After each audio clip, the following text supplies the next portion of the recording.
다음 귀하신 몸은 물리치료사 재문님입니다. 재문님은 어떤 중독일까요? 집으로 따라가 봤습니다. 늦은 저녁을 먹고 있는 재문님. 그런데 뭘 보고 계시나요? 보통 먹방 보면서 요즘에 많이 먹으니까 이렇게 먹으면 밥맛도 살고 그다음에 더 많이 먹게 되더라고요. 그래서 자주 보고 있습니다.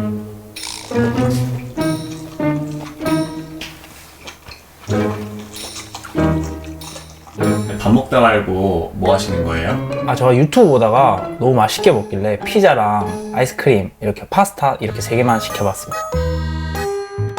밥을 먹고 있으면서 배달 음식을 시킨다고요?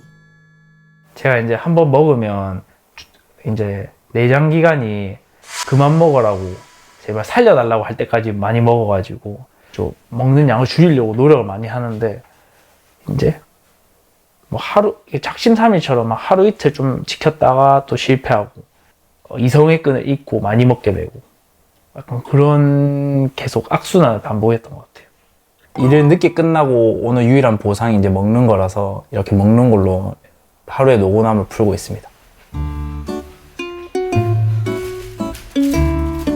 방금 저녁을 먹고도 배달 음식을 시키는 재문님은 음식에 중독됐다는데요. 생각보다 작네 이거.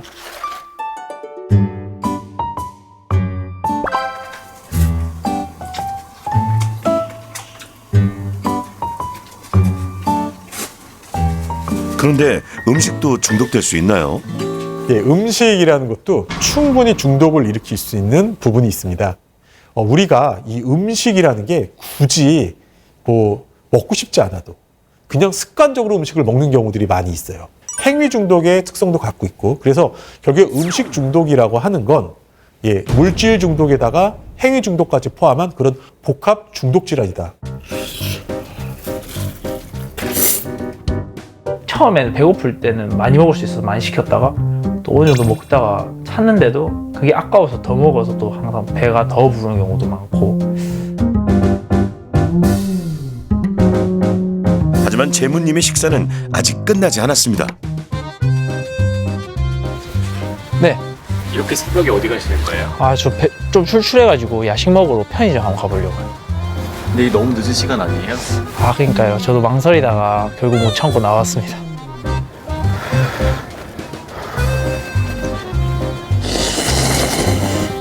재문님은 최근 6개월 만에 8kg이 증가했습니다.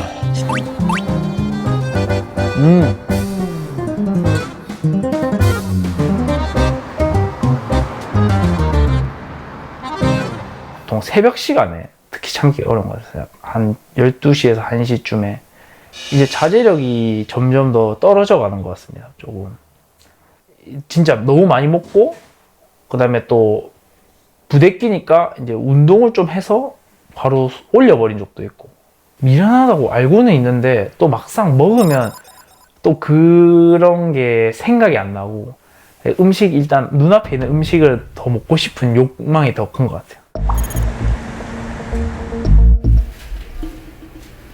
음식 앞에서 이성을 잃어버리는 재문님의 현재 상태는 어떨까요? 바쁘심이라고 하죠. 네.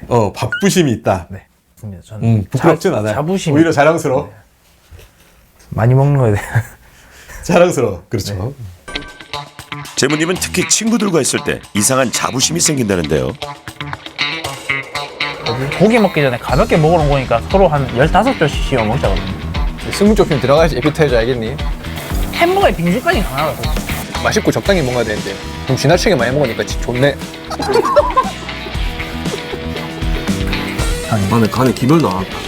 간이 그래서 친구들과는 초밥, 고기, 햄버거, 빙수까지 연달아 먹기도 합니다.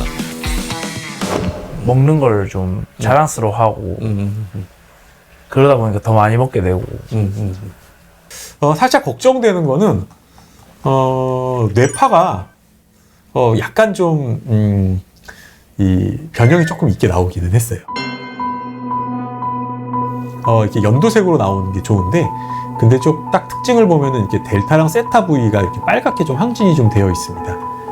보통 잘 때라든지 뭐 이럴 때 나오는 건데, 그런데 지금 깨어있는 상태에서 이렇게 델타 세타가 이렇게 좀 항진돼서 나왔다, 더 많이 나왔다라는 건 뭔가 이 부분에서 머리가 약간 좀 잘 안 돌아간다, 이런 걸 좀 뜻하는 거예요. 좀 충격적이었습니다. 제가 그렇게 음식에 지배당한지는 이게 수치로 보니까 좀 많이 놀랐던 것 같아요. 오늘부터 바로 살고 싶습니다. 네, 실제로도 이제 중독을 오랫동안 해왔던 환자들의 뇌를 뭐 정량 뇌파를 찍어보거나 아니면 여러 가지로 판단을 했을 때 IQ 테스트 실제로 시행을 해보면요, 정말 실제적으로 IQ가 낮게 나오는 경우들이 많이 발견됩니다. 뭐 적게는 10, 아니면 많게는 자기 잠재 IQ에서 한 20 가까이 낮게 나오는 사례들을 다수 발견할 수가 있고요. 네, 중독에 절여진 뇌는 그 기능이 현저하게 떨어지는 것으로 결과가 확인되고 있습니다.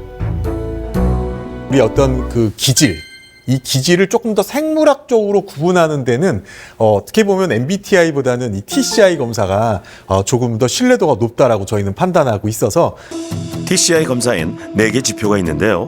사례자들 모두 자극 추구가 높았습니다. 자극 추구경이 높으신 분들이 중독에 잘 빠져든다고 할 수 있어요. 왜냐하면 이 중독이라는 거는 어쨌든 굉장히 매력적이고 자극적이거든요. 호기심이 많고 그다음 모험심이 강하고 이런 분들이 아무래도 중독에 잘 빠져들 경향이 높다고 볼 수 있습니다. 이런 기질 평가라고 하는 건 뭐 좋다 나쁘다의 개념이라기보다는 그야말로 기질입니다. 어떻게 보면 그 에너지가 있고 그다음에 활동성이 더 좋은 분들이라고 생각할 수 있습니다. 어떻게 그러면 구체적으로 계획을 짜야 진짜 이 재무님의 의지를 행동으로 바꿀 수 있을지 제가 도와드리도록 할게요. 네. 하루를 6블록으로 나눠 계획을 세우면 시간대별로 목표를 세우고 성취감을 얻을 수 있습니다. 오후는 근데 좀 만족스럽지 못한 거예요. 그럼 오늘 하루 망했다가 아니라 우리에게는 뭐가 또 남았죠? 이유가 있어요. 그렇죠. 저녁이 남았잖아요. 그러면 저녁 블럭을 잘 보내봐야지.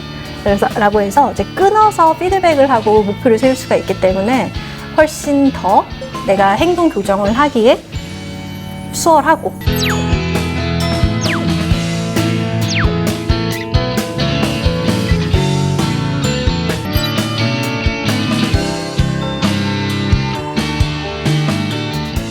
일단 첫 번째, 친구들이 부른다. 곱창을 먹자고 한다. 저는 좀 거절 좀 해야 돼요. 뭐 어떻게 거절하실 거죠? 그 거절하는 멘트도 미리 계획을 세워놓으면 좋아요. 왜냐하면 굉장히 마음이 흔들릴 거예요. 돈이 없어서 좀 힘들 것 같다. 친구가 이렇게 해서 그래? 그럼 내가 사줄게. 아 진짜? 응. 그럼 가야죠. 아, 안 되죠. 지금 우리가 뭘 하고 싶죠? 어떻게 하고 싶죠? 지금 살 빼야 해서 다이어트해서 다이어트 하고 있다. 다이어트 하고 있다. 이유를 생각하면서 하니까 조금 더 잘할 수 있다는 용기가 생겼습니다. 네. 이제 음식 중독의 맞춤 솔루션을 확인해 볼까요? 재무님.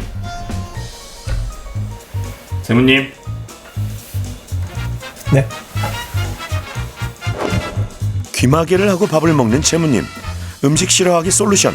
귀마개와 파란 식탁보입니다. 파란색이라는 게 약간 좀 위축되고 약간 청량감을 주기 때문에 음식들을 좀 과도하게 먹는 그런 심리 활동들을 좀 줄여줄 수 있습니다. 예, 특히 이제 청각에 집중하면서 밥을 천천히 먹으라고 했던 이유는 뭐냐면 음식을 천천히 먹게 되면 이 렙틴 호르몬이 거기에 맞춰서 천천히 증가해서 내가 음식을 다 먹을 때쯤에는 충분한 포만감을 느끼고 렙틴 호르몬이 이제 음식을 그만 먹어도 돼 라는 시그널을 우리 뇌에 전달할 수 있도록 만들어주는 효과가 있기 때문입니다. 일단 제일 도움됐던 거는 15분 동안 참으면서 이제 물, 껌, 양치 순으로 하는 게 제일 이제 순간적인 식욕을 참기 도움이 많이 됐고, 이 식욕이라는 것도 몇 분 안에만 참아주면 그 식욕은 조금 진정이 되거든요. 껌을 씹는다는 건 이 저작 활동을 해보는 건데 먹는 행위 자체가 약간 나의 식욕을 좀 달래주면서 지금 당장 올라오는 식사에 대한 갈망을 좀 줄여줄 수가 있겠고요. 양치하고 나서 바로 식사를 하게 되면 음식 맛이 좀 떨궈지고 또 이왕 양치까지 했는데 음식을 굳이 먹어야 되나라고 하면 쉽게 포기할 수가 있기 때문에 제가 붕어빵을 좋아하다 보니까 붕어빵을 이제 못 참고 한 6마리 정도 먹었었는데 플래너 적으면서 그러면 오늘 운동량을 좀 늘리고 내일 점심을 조금 이제 가볍게 먹어야겠다. 이렇게 해서 좀 조절을 했던 것 같습니다. 킬로그램을 감량한 재무님입니다. 와, 이렇게 변했어. 약간의 항진 소견만 보이고 나머지는 세탄 아예 정상이고요. 완전히 깨끗해져 있는 모습입니다. 그만큼 아마 뇌 기능이 훨씬 더 정상적으로 살아났을 것이다라고 보고 있으니까 분명히 자제력이나 통제력에서는 더 향상된 걸 느낄 수 있을 거예요. 컨트롤이 잘 되니까 이 정신 상태도 좀 맑아지고 안 먹겠다 마음 먹으면 이제 더 안 먹을 수 있고 이런 힘이 좀 많이 생긴 것 같습니다. 잘하고 있어요, 재무님.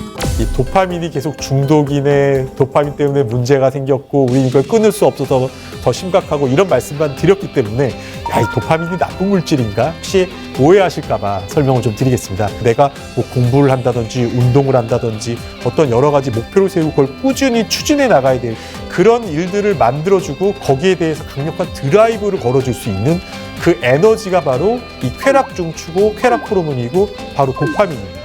실제로 중독 환자분들의 경우에는 열정이 넘치시는 분들이 굉장히 많아요. 그래서 이분들의 이 열정을 이 중독이 아니라 이분들의 인생에 도움이 될 수 있는 곳으로 전환시켜드리면 그럼 이분들이 굉장히 건강하고 굉장히 활기차고 훨씬 더 많은 업적을 내면서 훨씬 더 이분들의 인생이 나아질 수 있는 거죠.